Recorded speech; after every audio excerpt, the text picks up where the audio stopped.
Agora olhamos os portugueses que estão a nascer e a casar mais. Está connosco Graça Franco, diretora de Informação da Renascença. Olá, boa tarde. Olá, obrigado por estar entre nós uma vez mais. Na realidade, algo que não vinha a acontecer, os portugueses estão a nascer mais. Há mais dados que revelam, portanto, mais nascimentos.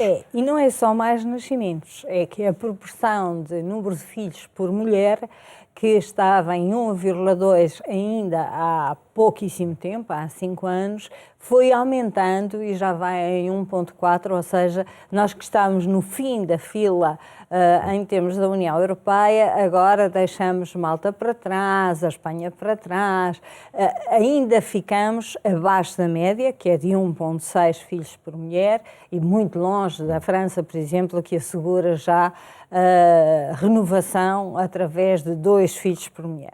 Mesmo assim, aconteceu nos últimos tempos uma coisa que era quase considerada impossível, que era uma inversão nesta tendência para reduzir até ao filho único global.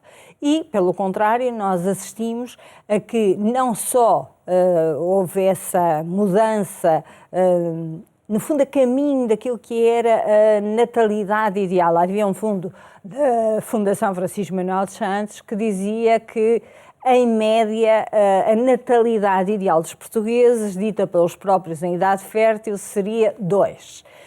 Mas já todos contavam ficar um bocadinho aquém. Mas isto significa que se está a caminhar naquilo que era concretizar um ideal. E o que é que poderá estar na origem desta inversão? Bom, eu acho que é o fim de crise, há o efeito de crescimento, mas também há um efeito de mudança de cultura, ou seja, há algum trabalho feito no convencimento de que ter mais do que um filho pode ser bom para o próprio filho e para a sociedade em geral, ou seja, valoriza-se hoje mais o ter mais do que um filho e aponta-se também mais os riscos de se ficar apenas com um filho.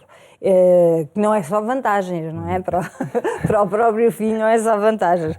Aliás, nos anos 80 havia uma grande campanha em França que dizia o melhor presente para o seu filho é um irmão, e deu resultado, porque ao fim de 20 e tal anos conseguiu-se de facto consistentemente uma subida. Mas há dados positivos e também há alguns dados negativos. Há um aumento dos casamentos, isso também é positivo e significa com certeza que digamos, a circunstância económica também favoreceu esse aumento. Por exemplo, de 2017 para 2018 é significativo, sobem 3% do número de casamentos. E uma redução nos divórcios. Os divórcios continuam ali em torno dos 21, 22, portanto há uma pequeníssima redução, mas não é muito grande, mas curiosamente os divórcios continuam a ter, em média, um número de anos que está em crescendo superior a 17. Ou seja, significa que nós temos muitos divórcios, ou quase totalidade dos divórcios, ou pelo menos uma grande concentração naquilo que se chama a crise dos 40, não é? Ou o ninho vazio. Naquelas idades em que os pais veem partir os filhos e ficam ali com um casamento virtualmente em crise, os dois na casa dos 40, elas com 43, 44, eles um bocado acima, e há muitos divórcios aí. Agora, há uns outros fatores que nos levam a pensar, e nos levam a pensar também em termos de pastoral cristã. Um desses fatores é a descida consistente no número de casamentos religiosos. Portanto, vamos em qualquer coisa como 32 e qualquer coisa, mas tem vindo a descer 4 pontos ao longo dos últimos 5 anos. O mesmo que aumentaram os casamentos civis. Portanto, houve ali uma troca entre os casamentos religiosos que caem e os casamentos civis que sobem. Mas em relação aos filhos nascidos dentro do casamento, quer ele seja religioso, quer ele seja civil, nós vimos que eles têm vindo a cair, e a cair drasticamente. Ou seja, neste momento, nós já só vamos com 44% das crianças nascidas em 2018 que estão dentro do casamento, quando eram ainda 52%, ou seja, a maioria há 5 anos. Então nascem mais crianças fora deste relacionamento tradicional entre duas pessoas, da coabitação. Exato, civil ou religioso. Mas ainda nascem mais 37% de pais que não estão casados, têm coabitação, portanto, estão no estatuto de união de facto ou fora dele, mas pelo menos coabitam. E aquilo que me leva a mais preocupação é o número crescente de filhos em famílias monoparentais, ou seja, em que quando a criança nasce, os pais já não coabitam. E isto tem vindo a crescer, qualquer coisa como de menos de 15% em 2013 para quase 19%, ou seja, praticamente um quinto das crianças nascidas em 2018. Portanto, temos aqui assim um agravamento muito grande. Ora, se nós sabemos que a monoparentalidade é um dos fatores de pobreza e de risco de pobreza muito acrescido, que uma em cada 3 crianças que nascem em famílias monoparentais tem um risco acrescido de pobreza, este fenómeno, portanto, de estarmos a chegar praticamente a um quinto de todas as crianças nascidas já em famílias monoparentais, um terço delas já em risco de pobreza, leva-nos a pensar o que é preciso fazer para inverter este fenómeno e para garantir a estas crianças a mesma possibilidade de sucesso de todas as outras crianças. E descobrimos aqui umas coisas estranhas. Por exemplo, os portugueses têm uma taxa de nupcialidade, portanto, quantos casamentos por 1000 habitantes? 3.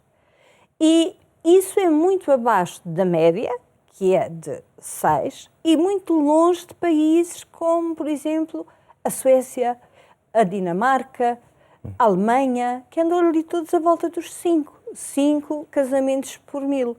E perguntamos, será que é o estatuto fiscal que incentiva as pessoas a permanecerem solteiras? Será que nós temos divórcios tardios, mas aqui pelo meio temos relações muito instáveis, ou seja, temos coabitações que nunca chegam ao casamento civil, mas que, entretanto, se desfazem e recompõem? E algumas dessas relações se interrompem, deixando famílias monoparentais já com filhos? É um bocadinho isso nós todos que temos que ver. E este momento em que se nota um aumento no número de nascimentos, poderá estimular ou desafiar o Governo, o Estado, a nação a incrementar mais medidas de apoio à natalidade? Claro, e eu acho que algumas medidas de apoio à natalidade até já estão a produzir efeitos.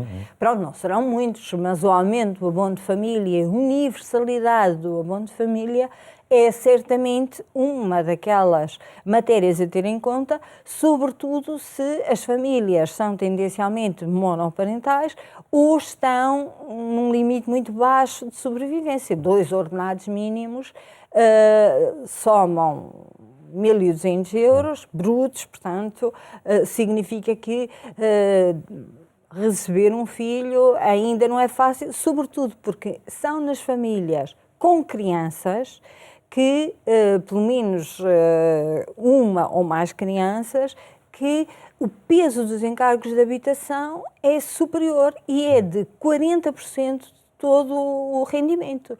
40% de todo o rendimento é uma barbaridade. A taxa de esforço deveria ficar nos 30%. Portanto, há aqui, assim, uma série de coisas que não se conjugam para facilitar o arranque da família. Por isso, se casa cada vez mais tarde. E se tem filhos, cada vez mais tarde. Nós já vamos em 30, 31 para o primeiro filho e já vamos em 32, 34, salvo erro, não quero agora mentir, para ter qualquer filho. E estes números são ainda insuficientes para assegurar a renovação das gerações? Muito insuficientes. Estamos em 1,4 para as mulheres e filhos por mulher, quando a renovação se faria em 2,1. Mas vamos admitir que um bocadinho menos já se consegue alguma renovação. Agora, o que isto significa em termos de envelhecimento da população, que seria todo um outro programa, não é? É enorme, porque a taxa de número de idosos por jovem também se agravou imenso nos últimos 5 anos. Eu estava só a ver qual era a idade a qualquer filho, é 34 nos homens e 32 nas mulheres. Claro, Portanto, são números que nos fazem... está a vida toda atrasada, não é? Que nos fazem não apenas pensar, mas agir, não é? São dados que desafiam realmente a medidas com alguma urgência. Graça Franco, obrigado por ter estado hoje aqui entre nós no programa Eclésia. Já sabe que mais logo, pelas 22h45, a edição rádio do programa Eclésia pode ser ainda acompanhada, emitida na Antena 1. Agradecemos a sua atenção, tenha uma boa tarde e até amanhã, se Deus quiser.